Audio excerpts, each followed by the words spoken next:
Thank you, Mr. Chair. So I understand and I appreciate the substitute language which carves out some family violence crimes. But to my understanding, family violence crimes is limited to crimes that obviously involve the family or their domestic related crimes. They don't relate to crimes that are outside the home, that involve individuals that aren't intimate in any way or family members in any way.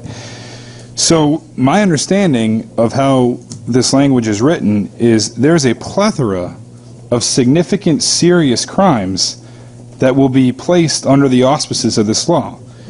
Example, criminally negligent homicide, many don't know, and I didn't know until I was in the legislature, is a Class A misdemeanor.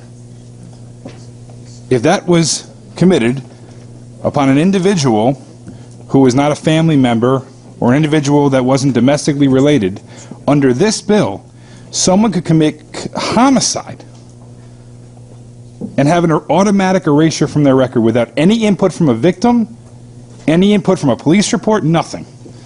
Automatic erasure from the record. I'll go further. Assault in the third degree. Particularly assault of an elderly, blind, disabled, or pregnant person or person with intellectual disabilities in the third degree. That is a Class A misdemeanor. Under this bill, that crime would be wiped away after 3 years without any input from the victim, without any input from the police reports, nothing. Just wiped away. No consequences, nothing. And so what my fear is we do have model citizens that have made mistakes in their life, and I get that, and those individuals deserve to have their record wiped clean. There are many model individuals that I've had the fortunate opportunity to come across either in this line of work or in other lines of work where they have criminal records and they've turned around their life and they've become amazing contributors to our society. And I don't doubt for a second that they've changed their ways and they deserve absolutely to have a clean record and move forward with that. But the process is we already have a process in place for this. We already have a Pardons and Paroles Board.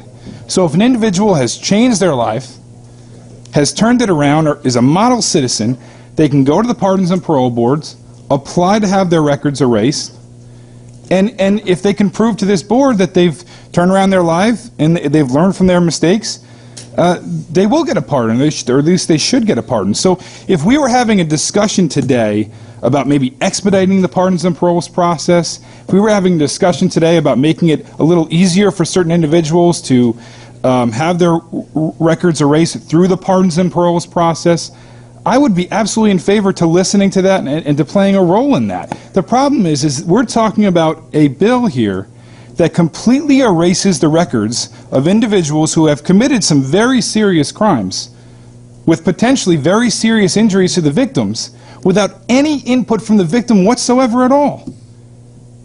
And the point is that criminal records, though harsh, they stay with individuals potentially forever, but some victims are victimized forever by what's been done to them. And I think that needs to be considered when we're looking at this bill.